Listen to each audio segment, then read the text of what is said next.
Hey guys, good morning, it's Kevin. A couple of weeks back, I've talked about the 13A spousal visa. I've talked about the requirements, the cost, the step-by-step process in order for you to get the 13A spousal visa.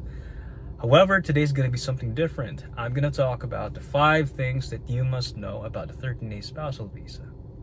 I'm pretty sure number 4 will be something that most people don't know about.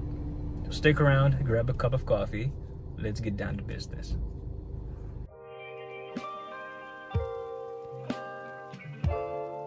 Okay, number 1, there are no foreign documents needed when you get the 13A. Everything can be done here.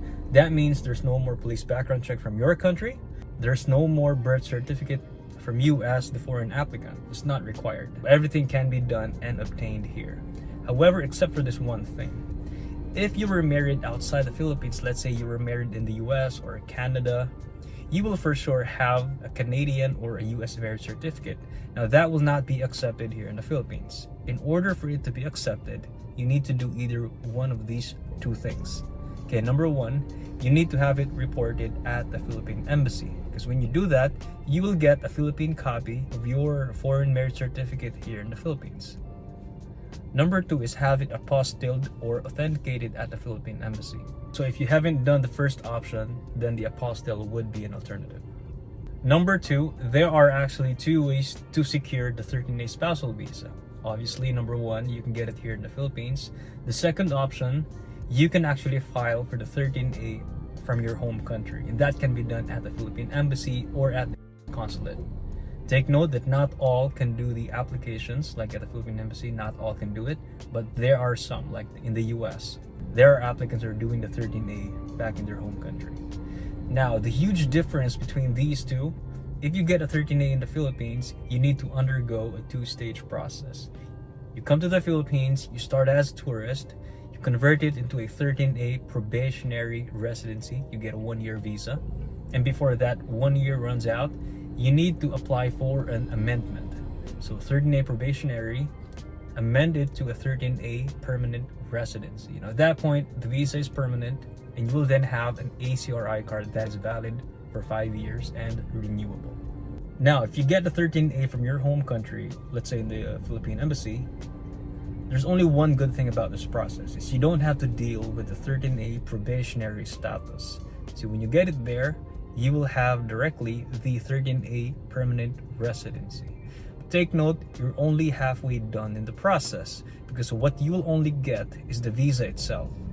You need to get the ACRI card here in the Philippines. And clients have told me that when you get the 13A there, the Philippine embassy or the consulate will give you a packet that you must submit at the Bureau of Immigration here in the Philippines to get the ACRI card.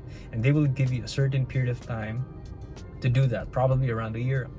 I'm not sure, but they will give you a certain period of time to finish the process.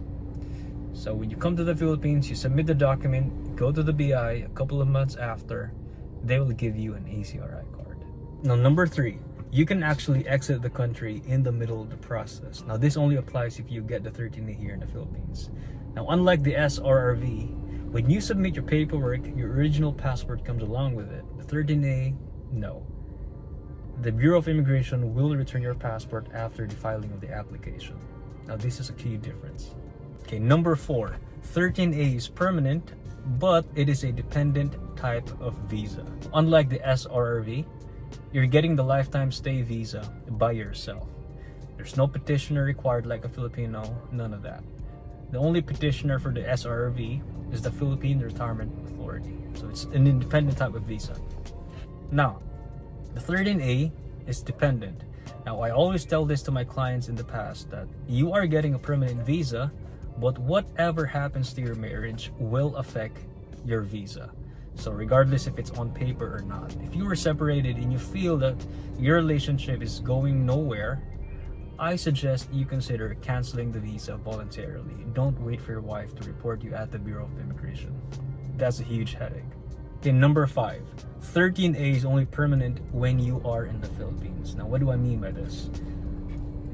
We all know that when you have the 13A visa, you will have an ACRI card for 5 years. Now, what happens if you stay out of the country more than 5 years? Chances are you will be admitted as a tourist. And that doesn't mean that you will apply for the 13A all over again, like probationary and then permanent. No. There's a visa specifically for that scenario. That is called the 13E returning resident. According to the Bureau of Immigration, it is available to one who's previously granted a permanent residence in the Philippines and who is returning to an unrelinquished residence in the Philippines after a temporary visit abroad. Now, this could be an option if you ever stay out of the Philippines for more than 5 years, because even though you did not voluntarily give it up, you will be admitted as a tourist when you come back here. That is it, guys. Thank you so much for watching. If you have questions about the 13A, drop down in the comment section, or you can send me an email at vin.philippines@gmail.com. You can also send me a message through the link in the description.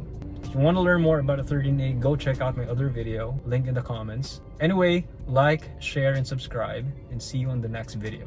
Peace.